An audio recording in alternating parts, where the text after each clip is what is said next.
Hello hello, क्या हाल चाल हैं। ऑल थिंग्स इकोनॉमिक्स में एक दफ़ा फिर आप सबका स्वागत। और पिछली बार मैंने वीडियो को ख़त्म करने से पहले ये भूल गया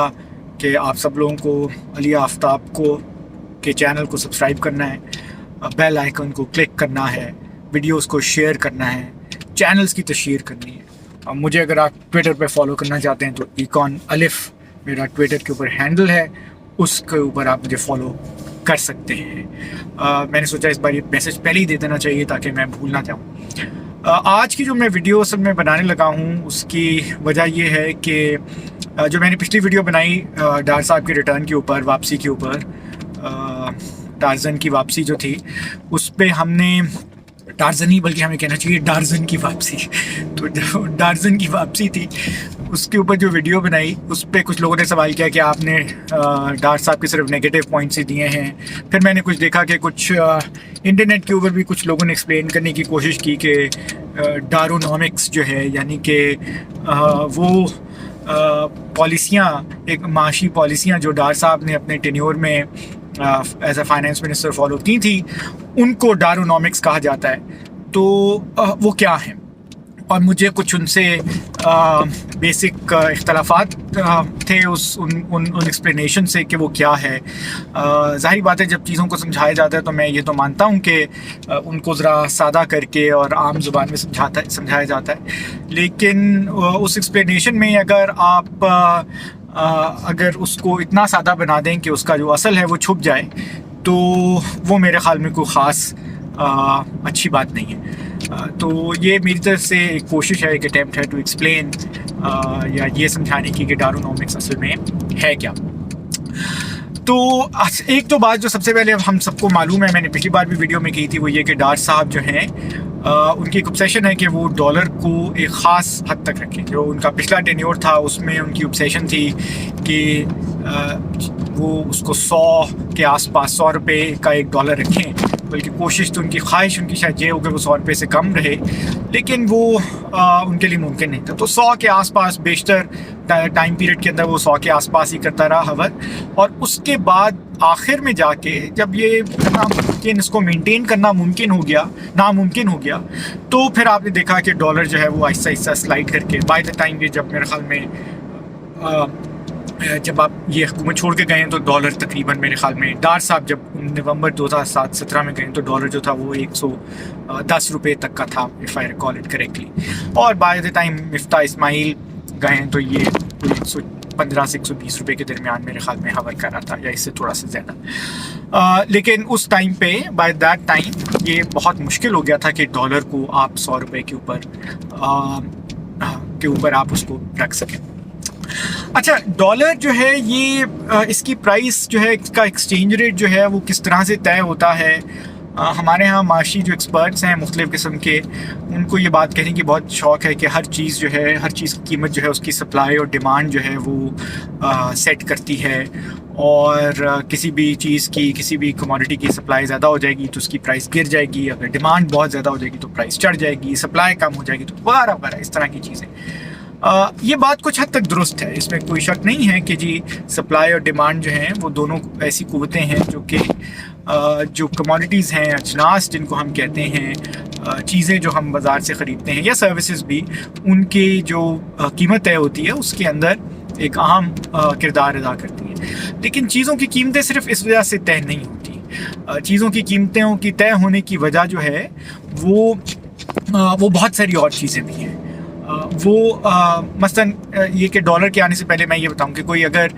ठीक है किसी भी कमोडिटी, कोई भी आप कमोडिटी ले लें, कोई आप सेल फ़ोन ले लें या कुछ आप कोई शर्ट ले लें, अगर फ़र्ज़ कर लें कि मार्केट के अंदर एक ही शर्ट बनाने वाला है तो उसके पास एक ताकत है कि वो शर्ट की सप्लाई को अपनी मर्ज़ी से कंट्रोल कर सकता है। तो पास जो सप्लाई और डिमांड है वो सिर्फ़ और सिर्फ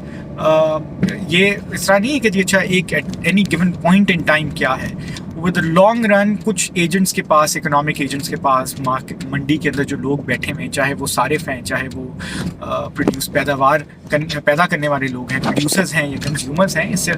उनके पास भी कुछ ताकत होती है जो कि वो प्राइसेस को, कीमतों को, चीज़ों की कीमतों को इन्फ्लुएंस कर सकते हैं। ठीक है, तो मसलन आप ये देख लें कि किसी चीज़ का ख़रीदार जो है, किसी कमोडिटी का, अगर वो सिर्फ एक ही ग्राहक है किसी कमोडिटी का, तो उसके पास एक ताकत होगी कि वो उसकी प्राइस को इन्फ्लुएंस कर सके, सप्लायर अपनी मुंह मांगी कीमत ना ले सके अगर उसका ग्राहक जो है वो सिर्फ एक ही है वगैरह। ये इसी तरह जब आप डॉलर को समझने की कोशिश करते हैं ना, तो डॉलर की प्राइस को हमें ये देखना है कि वो सप्लाई एंड डिमांड तो हमें पता है कि जी अच्छा ठीक है, जो किसी भी दिन किसी भी घंटे जो मखसूस हालात होंगे उसके ऊपर जो है वो डिटर्मिन करेगी कि प्राइस जो है वो डॉलर की क्या है। लेकिन जो इसकी लॉन्ग टर्म प्राइस, यानी कि एक लंबे टाइम पीरियड के ऊपर अगर हम देखेंगे इसकी प्राइस को, अगर हम देखें 1 साल के ऊपर, 2 सालों के ऊपर, तो फिर उसके अंदर हमें ये देखना है कि जी अच्छा इस डॉलर की सप्लाई को किसी भी मुल्क के अंदर कौन कंट्रोल करता है। ठीक है, और हमारे यहाँ ख़ास तौर पे हम किसी भी मुल्क के ऊपर क्यों जाए, हम देखें कि हमारे यहाँ जो डॉलर की सप्लाई है वो किन फैक्टर्स की वजह से बढ़ती है या कम होती है,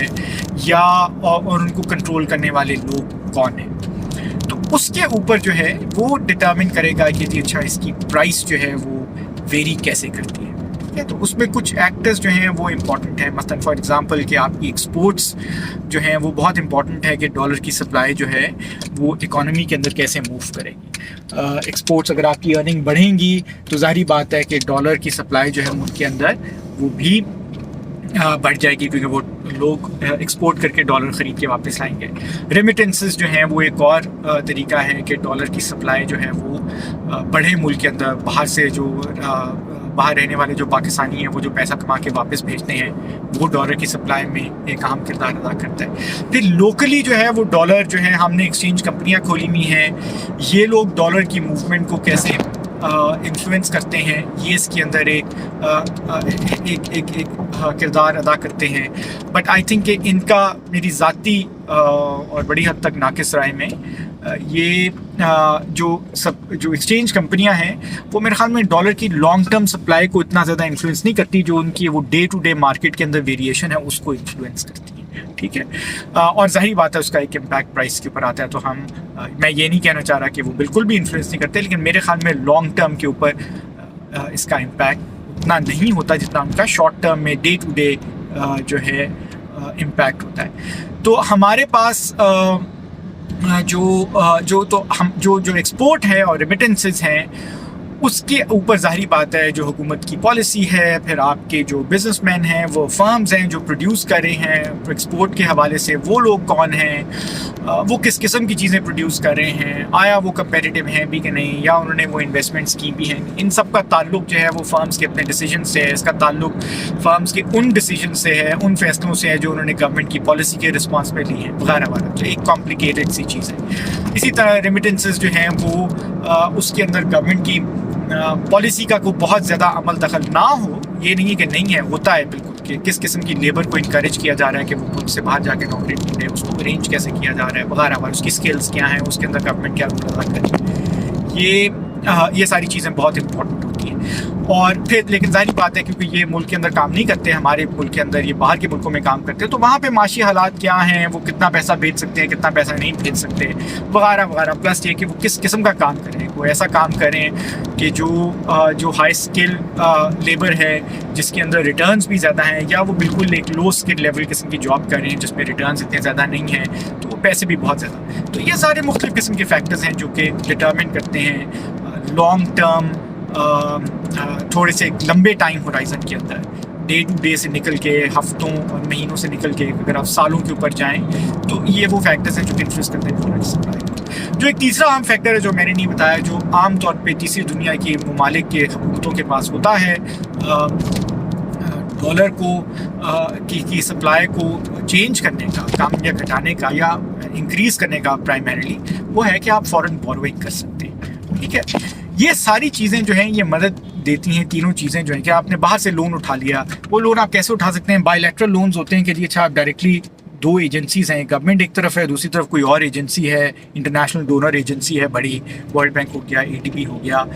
इंटरनेशनल फाइनेंशियल, इनके साथ आपने एग्रीमेंट कर लिया। फिर बायलैटरल एग्रीमेंट्स होते हैं मुल्कों के साथ, आपने इनके साथ कर लिया एग्रीमेंट, और आपने चाइना से लोन ले लिया, सऊदी अरब से ले लिया, यूएई से ले लिया, यूएस से ले लिया, वगैरह वगैरह ऐसे। तीसरा तरीका जो लोन उठाने का है वो ये कि जी अच्छा आपने इंटरनेशनल जो मार्केट है, ठीक है, जो लेंडर्स हैं उसमें बैंक्स हो गए, बड़े बड़े इन्वेस्टमेंट हाउसेज हो गए, बड़े बड़े बिजनेसेस हो गए, वो आपको पैसे लेंड कर सकते हैं। लेकिन वो आपको कैसे पैसे लेंड करते हैं, आपने उनको एक बॉन्ड इशू करना होता है, यानी कि आपने एक कॉन्ट्रैक्ट इशू उनको करते हैं जिसमें आप ये कहते हैं कि अगर आप हमें इतने लाख डॉलर दें एक इतने मुद्दत के लिए, 1 साल के लिए, तो हम आपको उतना उसके ऊपर रिटर्न दे देंगे, इतना रिटर्न देंगे, 5%, 10%, जो भी वादा करें। तो ये हमने इंटरनेशनल बॉन्ड मार्केट से, इंटरनेशनल लेंडर्स से, हमने जो प्राइवेट लेंडर्स हैं उनसे भी हमने पैसा उठाया हुआ है by issuing euro bonds. Shaukat Aziz के ज़माने में हमने यूरो बॉन्ड्स को इशू किया, हमने उसके बाद सबसे पहले मेरे ख्याल में उन्हीं के टाइम पे इशू किया था, फिर हमने ये इसको रिपीट किया मेरे ख्याल में दूसरी दफ़ा, मुझे अब याद नहीं, पीपल्स पार्टी के टाइम पे हमने ये इशू करने की कोशिश तो की थी, लेकिन आई थिंक बहुत ज़्यादा सक्सेसफुल नहीं थी। लेकिन डार साहब के टाइम के ऊपर ये बहुत सक्सेसफुल था, तब हमने इशू किया। फिर हमने ये इशू किया, क्या हफीज़ शेख साहब ने ये इशू किया पीटीआई के टाइम के ऊपर भी, कि आपने यूरो बॉन्ड्स जो हैं या सकूक बॉन्ड्स जो हैं वो फ्लोट किए इंटरनेशनल मार्केट में और इंटरनेशनल। तो ये भी जो चीज़ें हैं, ये पैसे जो हैं, ये आपके जो डॉलर की सप्लाई जो है वो इम्प्रूव करने में आपको मदद देता है। अच्छा, ये सब कुछ क्यों करना पड़ता है, इसकी सप्लाई के बारे में क्यों सोचना पड़ता है? क्योंकि हमारे यहाँ जो एक्सचेंज रेट है वो किसी भी मुल्क में, सिर्फ पाकिस्तान के अंदर नहीं, किसी भी मुल्क के अंदर एक कम्प्लीटली मार्केट डिटरमिनेंट नहीं होता। ठीक है, आप ये कह सकते हैं बड़ी हद तक मार्केट डिटरमिनेंट है, आप ये कह सकते हैं लार्जली मार्केट डिटरमिनेंट है, आप ये कह सकते हैं कि बहुत कम हद तक मार्केट डिटरमिनेंट है। तो जिसको जो कम्प्लीटली मार्केट डिटरमिनेंट होता है उसको हम कहते हैं फ्री फ्लोट, यानी एक्सचेंज रेट जो है वो सिर्फ और सिर्फ मुल्क के अंदर जो करेंसी की सप्लाई और डिमांड है वो सिर्फ उससे डिटरमिनेंट होगा। लेकिन अक्सर ममालिक के अंदर, ख़ास तौर पे तीसरी दुनिया के ममालिक के अंदर, हम इसको फ्री फ्लोट नहीं करते। It is actually A managed float, यानी कि उसके जो एक्सचेंज रेट की प्राइस है वो मैनेज की जाती है। मैनेज कौन करता है? या तो सेंट्रल बैंक करता है या गवर्नमेंट करती है, ट्रेजरी करती है, फाइनेंस मिनिस्ट्री करती है, या सेंट्रल बैंक जो है हमारे यहाँ स्टेट बैंक ऑफ पाकिस्तान। ठीक है, और स्टेट बैंक ऑफ पाकिस्तान का एक अहम रूल रहा है कि आप करेंसी को जो है वो मैनेज किया जाए, उसके एक्सचेंज रेट। अच्छा, ये क्यों मैनेज करना पड़ता है? इसकी बहुत सारी वजूहत हैं। मैनेज करने का मकसद ये है कि करेंसी जो है वो, अगर आप let's say artificially over price रखना चाहते हैं, जिसका ये मतलब है कि हमने अगर पाकिस्तानी रुपए को ओवर प्राइस, यानी कि हमने पाकिस्तानी रुपए को ओवर प्राइस नहीं, ओवर वैल्यूड कहना चाहिए, ओवर वैल्यूड रखना चाहते हैं, तो हमें इसका मतलब ये है कि कम पैसे देने पड़े $1 को ख़रीदने के लिए। जिस तरह डार साहब के बारे में कहते हैं कि ये उन्होंने किया कि पाकिस्तानी करेंसी को आर्टिफिशियली ओवर वैल्यू रखा। इसके लिए आपको डॉलर की सप्लाई जो है वो मुल्क के अंदर इंक्रीज़ करना पड़ी, जो कि डार साहब ने बोरोइंग करके की। अच्छा, ये हम कहते हैं कि जी बाय डिफ़ॉल्ट ही ये चीज़ गलत है और ये होनी नहीं चाहिए किसी भी सूरत में। ये इतनी सादा सी बात नहीं है। ठीक है, इस पॉलिसी को इस्तेमाल करके आपने किन मकासद के लिए इस्तेमाल किया वो बहुत इंपॉर्टेंट है। मसलन फॉर एग्जांपल, अगर आप प्राइसेस, जाहिर बात है जब आप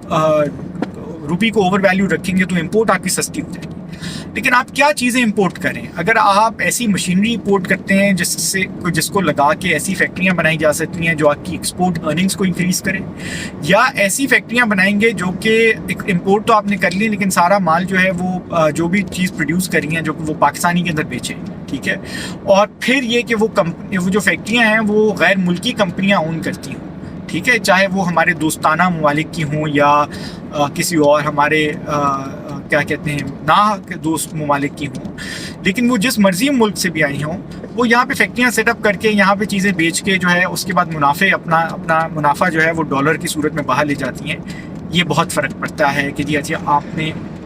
रुपये को ओवर प्राइस करके, ओवर वैल्यू करके आपने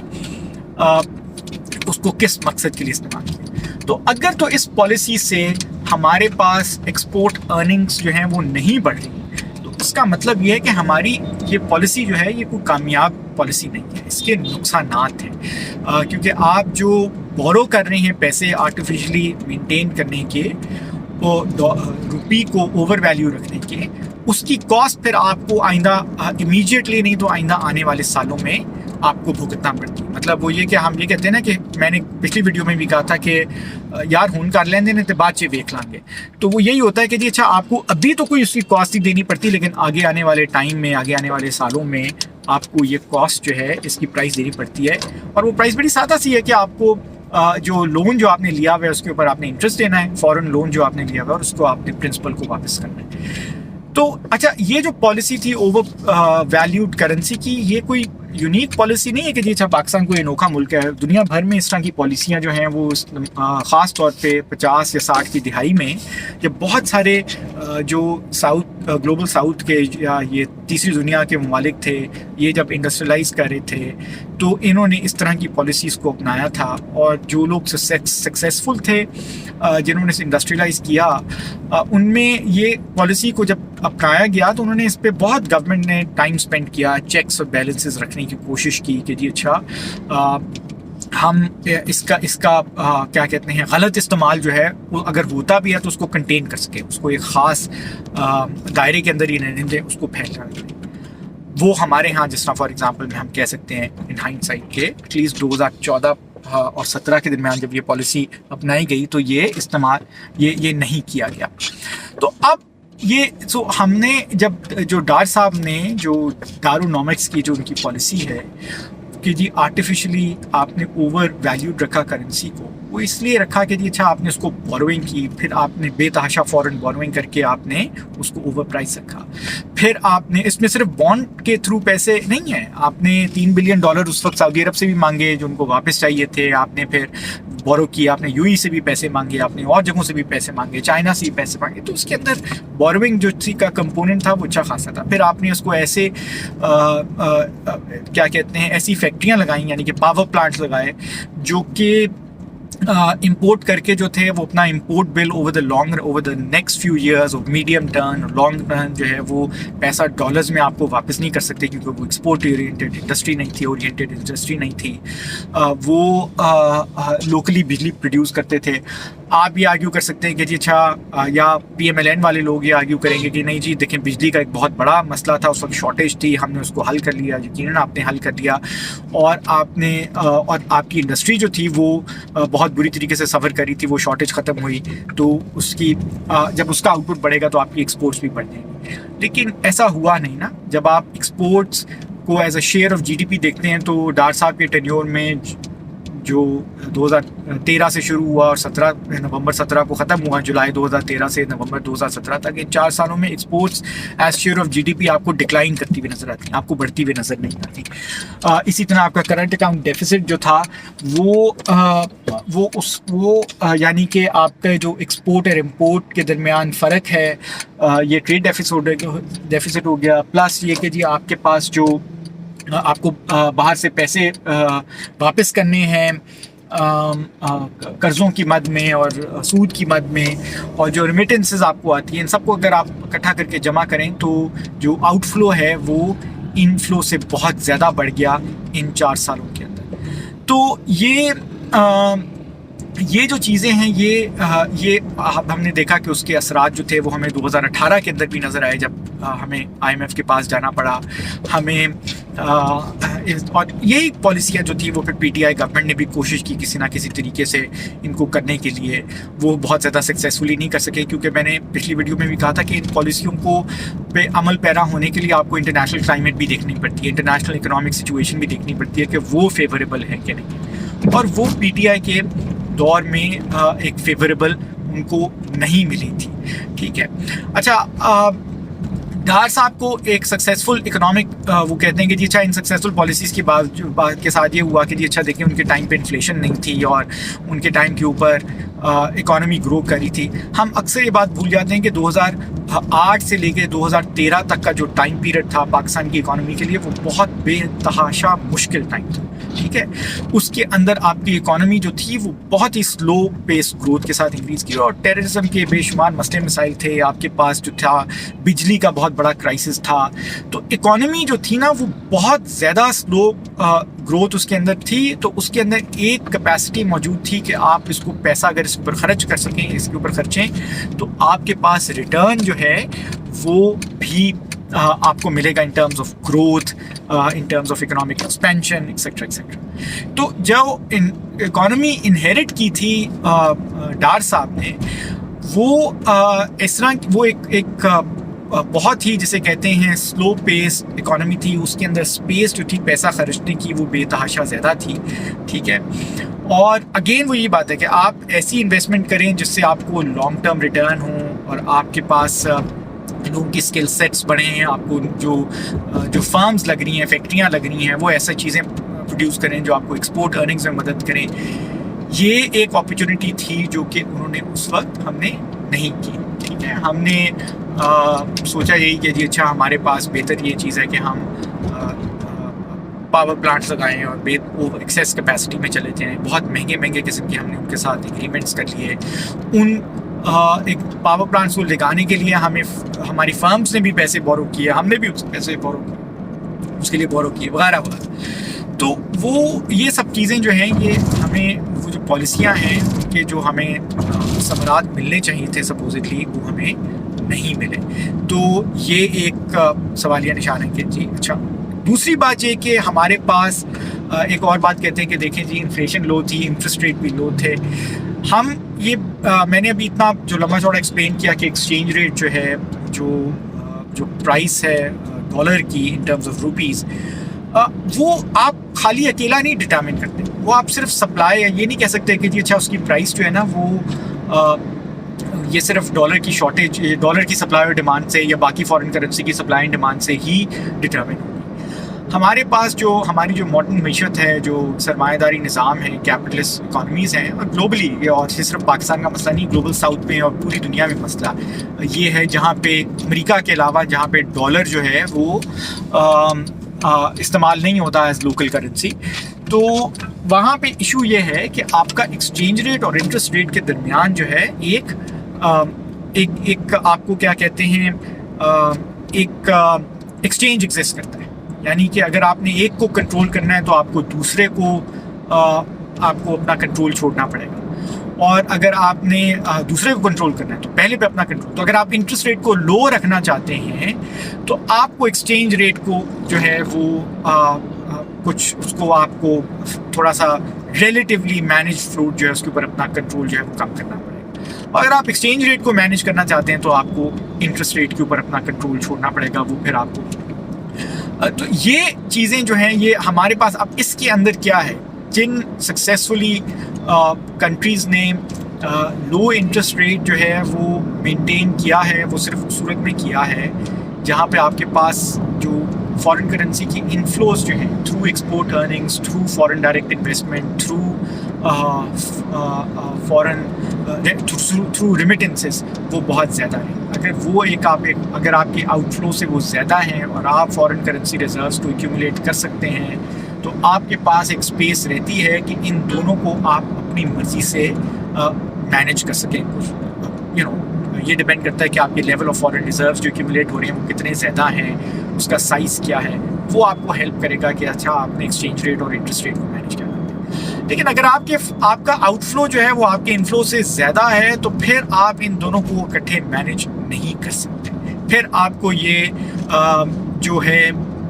आपको you will have to let go of one over the other. एक के ऊपर आपको कंट्रोल छोड़ना पड़ेगा और ताकि आप दूसरे को कंट्रोल कर सकें।